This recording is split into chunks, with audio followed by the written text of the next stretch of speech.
nessa oração. Mateus, capítulo 6, a partir do verso de número 16.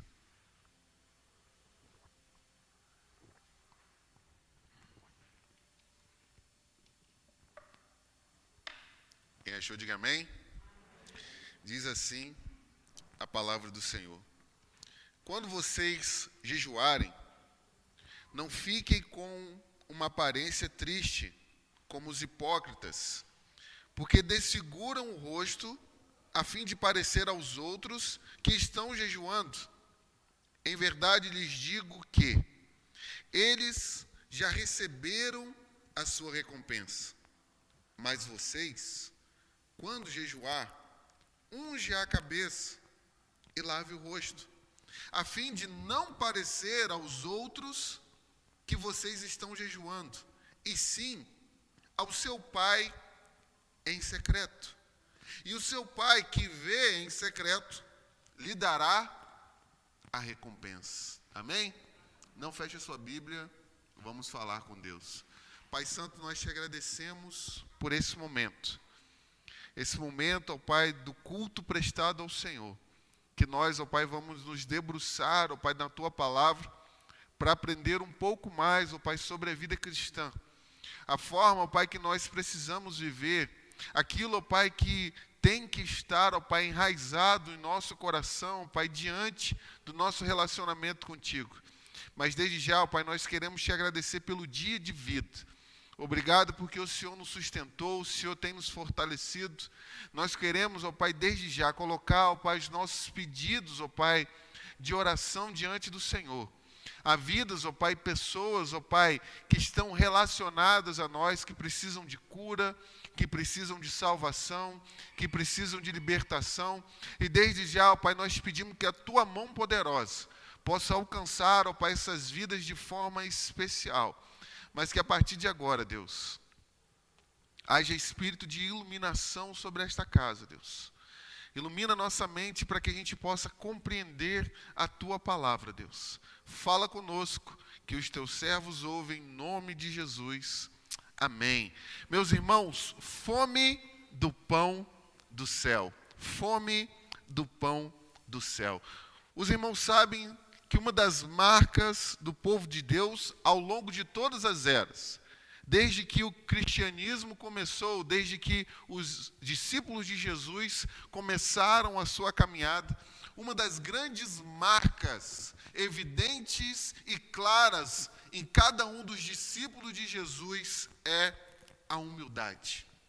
A humildade em saber que todos nós que estamos aqui presentes nessa manhã somos totalmente dependentes de Deus.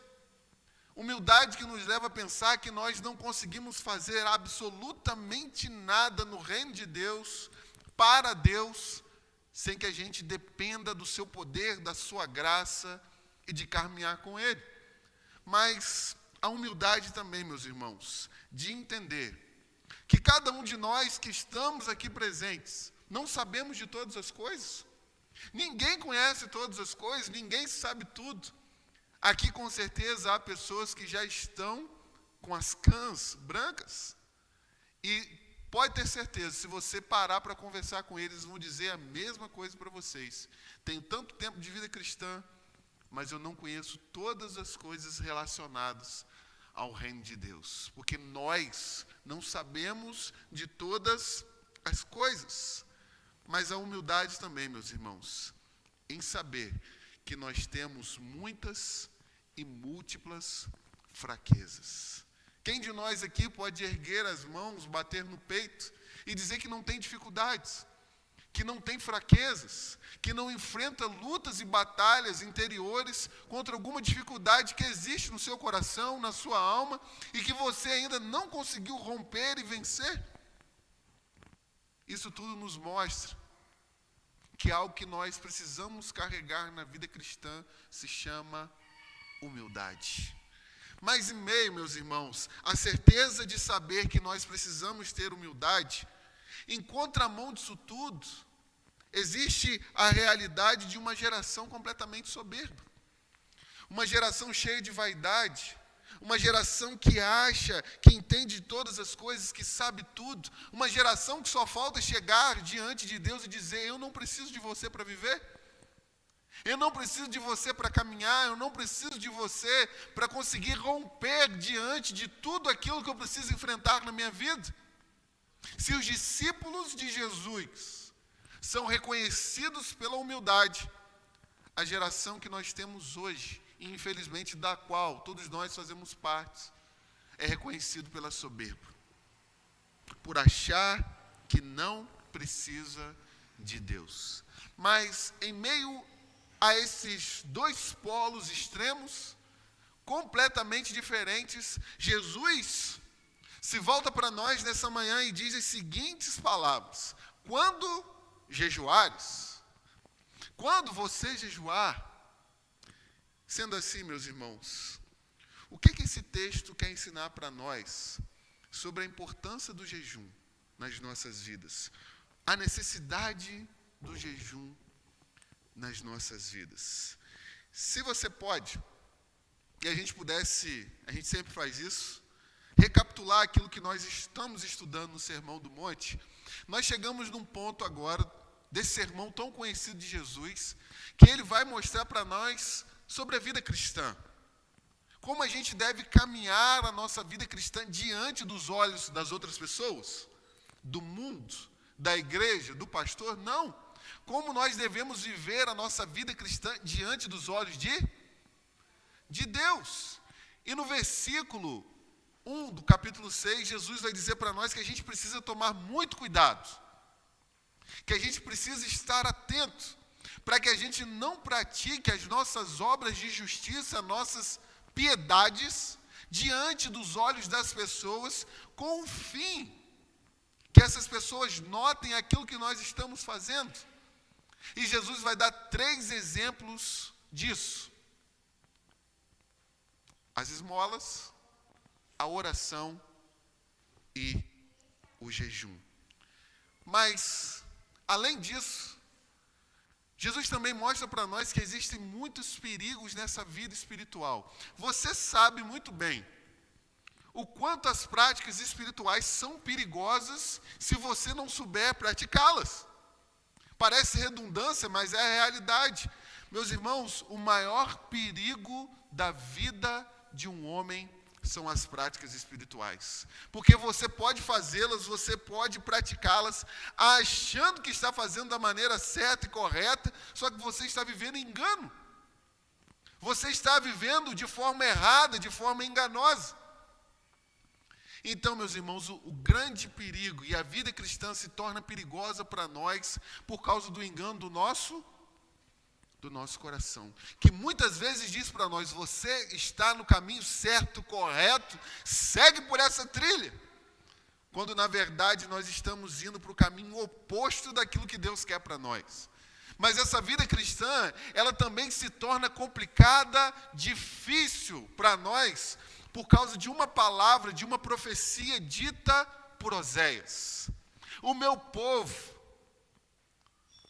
as pessoas que estão me servindo, elas perecem por falta de conhecimento. Quantas pessoas que começaram a caminhada cristã, estão trilhando a vida cristã, mas não sabem como deve viver a vida cristã. Não conhecem como vivenciar esse mundo do reino de Deus, a vida do reino de Deus. E para isso, Jesus, no capítulo 6, mostra para nós como nós devemos viver diante dos olhos de Deus. Nós já vimos sobre as esmolas, sobre a oração, e Jesus apresenta para nós nessa manhã o jejum.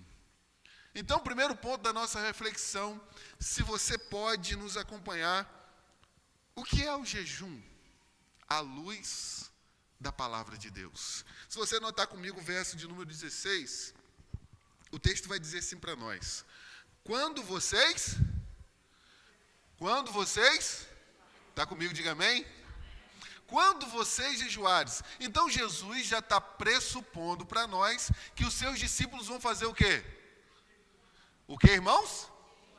ele já está dizendo para nós, assim como foi na oração e na esmola, que os discípulos dele, um dia, um momento, em determinadas circunstâncias da sua vida, vão fazer o quê? Jejuar.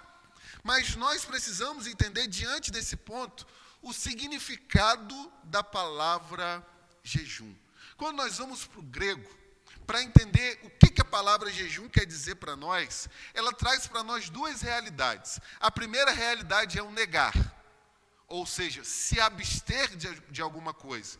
E a segunda parte da palavra vai mostrar para nós a ideia de comer. Então, o que Jesus está dizendo para nós é que você vai se abster de forma intencional de algum tipo de alimento ou de alimentos com um propósito espiritual. E esse propósito espiritual é se aproximar mais de Deus. Então, meus irmãos, de forma clara, quando nós olhamos para o significado da palavra, jejum é se abster de alguma coisa. Lógico que dentro da nossa prática de jejum, a gente pode se abster de algumas coisas que estão atrapalhando a nossa vida cristã. Mas quando a gente vai para o intento da palavra, para a realidade da palavra, Jesus está falando de comida e bebida. Mas a segunda coisa que nós precisamos entender relacionada ao jejum, quando nós vamos para o Antigo Testamento, só existe um texto que fala para nós sobre a obrigação da prática do jejum. Em Levítico capítulo 23, verso de número 27, diz assim para nós: mas aos 10 dias desse 7º mês será o dia da expiação. Façam uma santa convocação e humilhem-se, tragam uma oferta queimada ao Senhor. Esse dia, chamado dia da expiação, ou dia do Yom Kippur, era um dia de jejum nacional, em que o povo de Deus e os sacerdotes fariam um sacrifício pelos pecados de todo o povo de Israel. E exatamente nesse dia, Deus requeria do povo que esse povo se humilhasse, e se humilhasse em jejum diante de quem? De Deus. Então, isso é o que a Bíblia mostra para nós em relação ao jejum. Mas o segundo ponto da nossa reflexão, se nós sabemos que precisamos jejuar, que Jesus pressupõe para nós que nós vamos jejuar, a segunda coisa que nós precisamos entender nessa manhã, como nós vimos na introdução, quais são os perigos na prática do jejum. Assim como todas as outras disciplinas espirituais, ela é regada também de perigos. E o nosso coração pode ser levado por algumas artimanhas que brotam na nossa mente ou que Satanás nos faz desviar. Então, que perigos existem na prática do jejum? Olha o verso 16 mais uma vez. Quando vocês jejuarem, não fiquem com aparência triste, como os hipócritas, porque desfiguram o rosto a fim de parecer os outros que estão jejuando. Então, meus irmãos, o primeiro perigo que nós precisamos identificar nessa manhã sobre a prática do jejum é que a gente deve evitar jejuar de forma mecânica. Como é complicado para nós quando a gente ingressa na vida cristã. Parece que as pessoas dão uma cartilha para nós. Você, a partir de hoje, precisa fazer isso. Você precisa orar, você precisa ler a Bíblia, você precisa jejuar, você precisa ir à igreja. Você precisa viver de acordo com a cartilha cristã que nós temos. Existe alguma coisa de errado nisso, de forma geral? Não. São as práticas que nós precisamos fazer porque entendemos que somos cristãos. Mas aí, meus irmãos, mora um grande perigo. E que grande perigo é esse? A gente fazer tudo isso de forma mecânica. Fazer tudo isso sem reflexão. Fazer tudo isso impulsionado tão somente porque nós sabemos que precisamos fazer. Quer ver um exemplo? Vir na igreja domingo. A gente pode colocar isso como uma coisa mecânica nas nossas vidas, tão somente estar aqui aos domingos, de forma religiosa. Porque nós sabemos que dentro do nosso contexto é comum e normal vir à igreja dia de domingo. Mas se nós começarmos a fazer isso de forma mecânica, eu vou tão somente porque eu sei que preciso ir. Eu vou tão somente porque o cristianismo diz que eu tenho que ir. Eu vou tão somente porque os meus pais vão e disseram para mim que eu tenho que ir. Eu vou orar. Eu vou orar porque eu sei que os cristãos precisam orar. Eu vou ler a Bíblia tão somente porque eu sei que os cristãos precisam ler a Bíblia. Eu vou jejuar porque eu sei que tão somente os cristãos têm que jejuar. Meus irmãos, a gente corre um grande perigo de fazer isso de forma mecânica e não refletir o porquê que nós estamos aqui nessa manhã. O que te levou a vir aqui nessa manhã? O que te leva a ler a Bíblia? O que te leva a orar? O que te leva a jejuar? O que te leva a buscar a Deus? Se a gente não parar para pensar, a gente vai fazer isso tão somente de forma religiosa, meus irmãos. Então nós precisamos entender o significado de tudo isso aqui. Que diferença isso vai fazer na minha vida? Qual a importância que isso tem para o meu coração? Eu sei que eu preciso estar na casa de Deus porque Deus é bom para mim. Por causa de tudo aquilo que Ele fez por mim, eu vou orar porque eu sei que no momento que eu colocar os meus joelhos diante de Deus, ou orar em pé, ou orar caminhando, eu vou ter um relacionamento mais profundo com Deus, eu vou conhecer a Deus.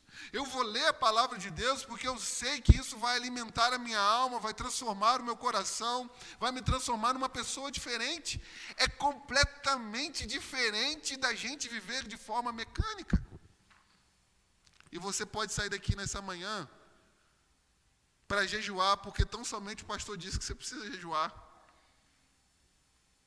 São grandes perigos, meus irmãos, que existem na prática da vida cristã. Mas o segundo ponto, ou o segundo tópico em relação aos perigos relacionados ao jejum, é que a gente pode jejuar esperando resultados imediatos. Algumas pessoas pensam que a prática do jejum é uma moeda de troca. Em que sentido? Vamos supor que aqui é a máquina. Você vai pegar uma moeda chamada jejum, vai colocar aqui e do outro lado vai sair aquilo que você quer. Quantas pessoas estão fazendo isso hoje, meus irmãos?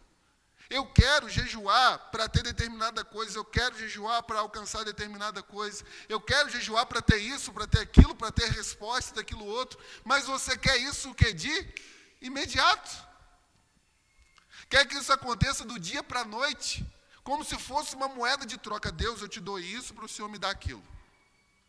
Eu vou ceder isso na minha vida para que o Senhor me abençoe desse lado. Está dando para entender, irmãos? Jejum não é uma moeda de troca. Assim como as práticas espirituais são como toda a realidade da nossa vida. A gente planta para um dia colher. A gente planta hoje. Alguém planta hoje e colhe hoje, meus irmãos? Assim são as práticas da vida espiritual. Você planta hoje. Talvez você vai colher daqui a tantos anos na sua vida, mas você precisa saber que você plantou. Mas a gente não pode jejuar também, meus irmãos. Nós não podemos achar que merecemos algo porque tão somente nós jejuamos. A gente quase que encosta Deus na parede, ok? Senhor, mas eu jejuei. Por que o Senhor não me respondeu? Senhor, eu li a Bíblia, por que o Senhor não falou comigo? Senhor, eu orei, por que o Senhor não me respondeu? Meus irmãos, nenhum de nós tem a condição espiritual de colocar Deus contra a parede. Quantas igrejas você vai ver aí que fazem decretos que Deus tem que fazer, Deus tem que agir, Deus tem que mover? Quem de nós pode decretar alguma coisa para Deus? Nós precisamos entender, e como vimos na introdução, que o que deve reger o nosso coração é a humildade. É a humildade. Mas o terceiro ponto, o terceiro tópico em relação à prática ou às coisas perigosas relacionadas ao jejum, é que a gente não deve fazer isso com o intuito de chamar a atenção das pessoas. Se você não está comigo, verso 16 mais uma vez, Jesus uma vez mais está falando dos líderes religiosos, ok? E a grande prática deles é desfigurar o rosto. A ideia aqui é como se eles se transformassem em outra pessoa. Você bagunça o cabelo, você sai na rua com a sua cara triste, acabrunhada, para baixo, com o fim de tão somente de alguém olhar para você e falar assim, você está jejuando, né? Você está jejuando, lá vai, um homem piedoso, um homem santo, alguém de respeito, olha como ele jejua diante de Deus. Os irmãos sabem que os fariseus, eles jejuavam 2 vezes por semana.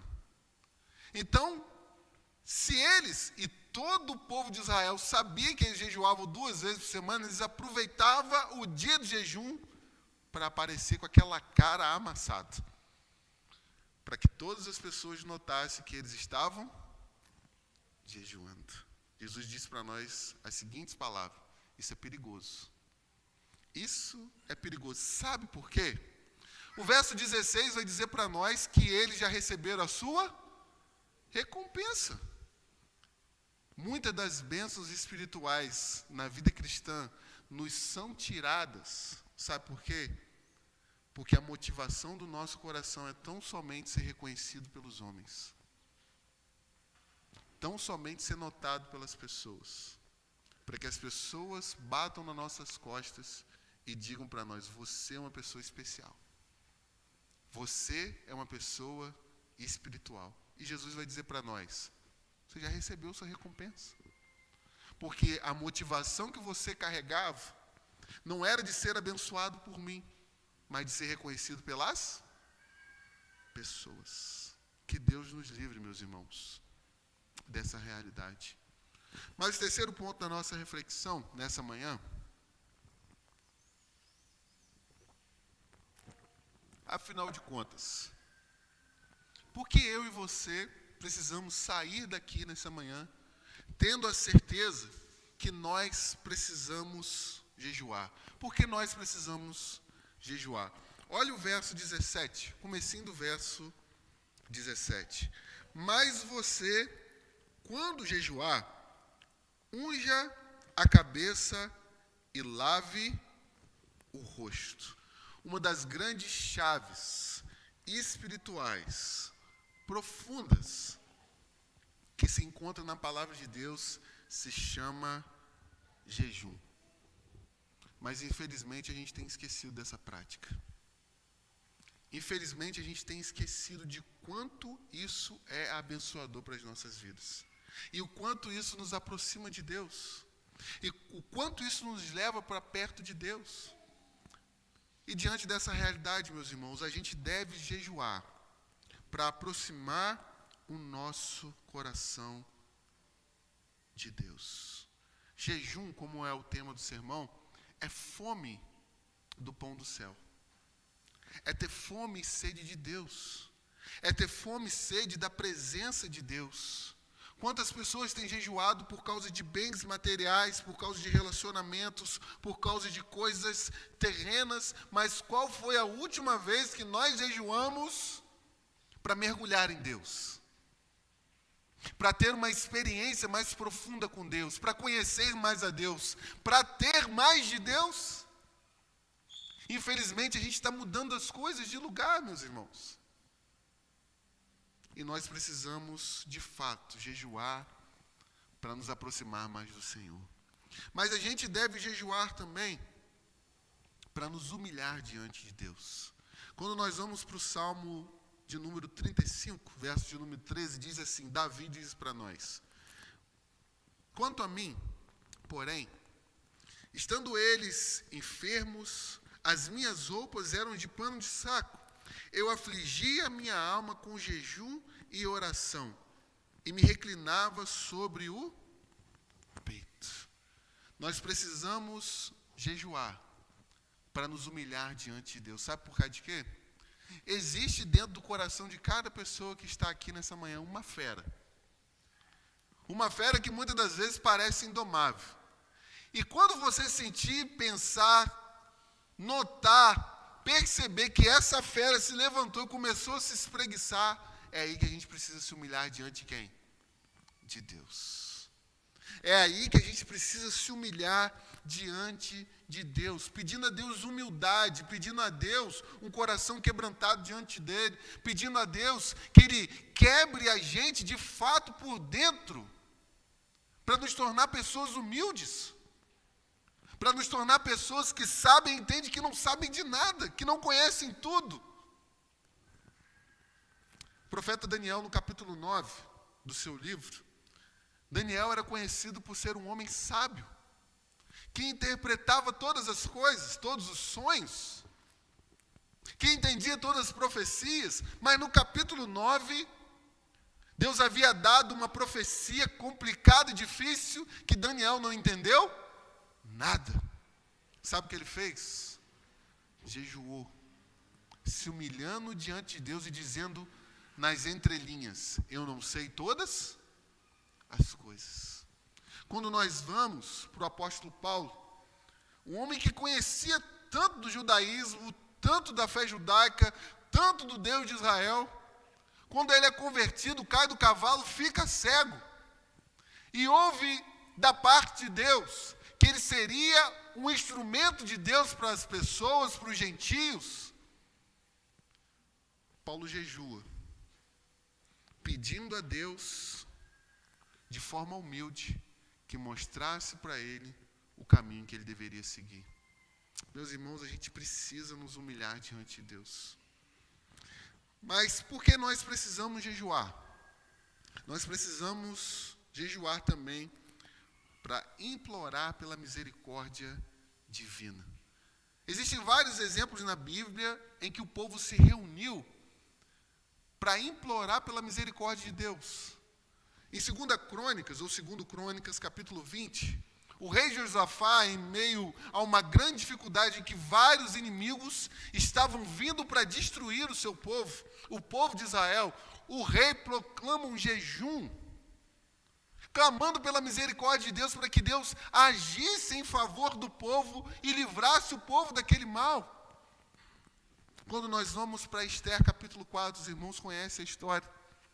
Em meio àquela dificuldade em que o povo estava prestes a ser destruído, a rainha Esther proclama um jejum, se humilhando diante de Deus, para que Deus fosse misericordioso e livrasse o povo da mão do seu inimigo.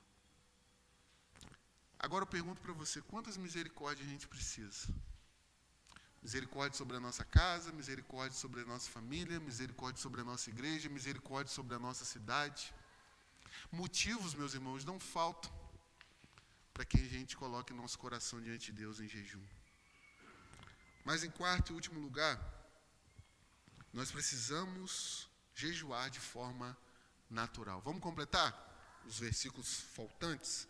Olha o verso 17 mais uma vez. Mas quando você jejuar, unge a cabeça e lave o rosto, a fim de não parecer aos outros que você está jejuando, e sim ao Pai em secreto. E o seu Pai que vem em secreto lhe dará a recompensa.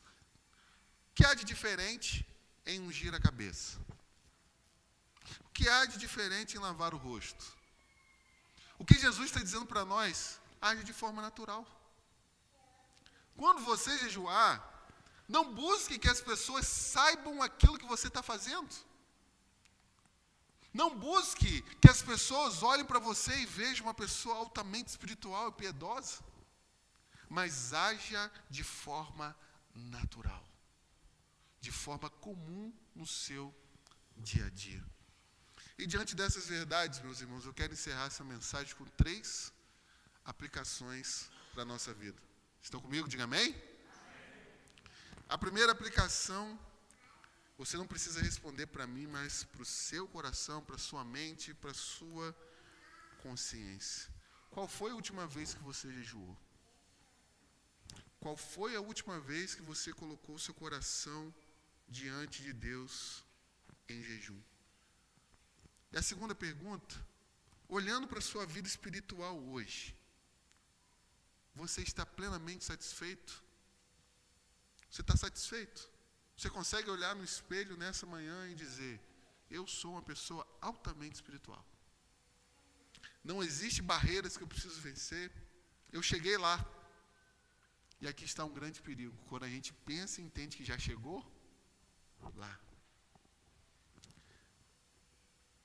A última aplicação. Qual foi a última vez que você leu a Bíblia? Não estou falando no culto. Mas qual foi a última vez que você leu a Bíblia? No seu canto, como um cristão, de forma natural? Qual foi a última vez? Esses, meus irmãos, são sinais que nós precisamos jejuar. Nós precisamos jejuar. Porque essas perguntas nos levam a entender, sabe o quê? Que a gente não chegou lá ainda. E quando eu digo a gente, eu estou me incluindo também. Mas eu quero encerrar, vamos ficar de pé? Com o texto de Joel. Profeta Joel, capítulo 2. A partir do verso de número 12. Esse texto diz assim para nós. Ainda assim, agora mesmo, diz o Senhor, convertam-se a mim de todo o coração. Com que, meus irmãos? Com jejuns, com choro e com pranto. Rasguem o coração e não as suas roupas. Converta-se ao Senhor, seu Deus, porque Ele é bondoso e compassivo, tardio em irar-se, grande misericórdia, e muda de ideia quanto ao mal que havia anunciado. Quem sabe, Ele não se voltará e mudará de ideia. E aí vem o ponto principal. E ao passar, faça o quê? Deixe uma bênção. Que bênção espiritual você precisa nessa manhã? Mas para que isso aconteça, antes mesmo de jejuar, o texto diz o que para nós? Volta para quem? Para a igreja? Volta para a denominação? Volta para o pastor? Volta para a comunhão com os irmãos? Não. Volte-se para mim. Volte-se para mim. Então, meus irmãos, que essa manhã seja uma manhã de reflexão. Que a gente se volte de todas as outras coisas que nós estamos seguindo. E volte-se para o Senhor. Amém? Pai Santo, muito obrigado pela Tua palavra, Deus. Diante do Senhor, Pai, a gente quer pedir perdão pelos nossos pecados. Como nós falamos aqui, ó Deus, quanto que nós precisamos, ó Pai, de humildade diante do Senhor. Por favor, Senhor, nessa manhã, nos livre, ó Pai, do engano de achar que nós já chegamos lá, ó Deus. Que nós já entendemos todas as coisas, que nós somos por demais espirituais. Livre o nosso coração, ó Pai, desse engano. Livre, ó Pai, cada um de nós aqui nessa manhã da religiosidade. De fazer as coisas cristãs de forma mecânica, sem reflexão, Senhor. Mas nos ajude a entender a importância, ó Pai, que é estar na casa do Senhor, a importância que é ler a Bíblia, a importância que é orar, a importância que é jejuar, o quanto isso é, ó Pai, abençoador para as nossas vidas e que nos fará crescer e se aproximar mais do Senhor.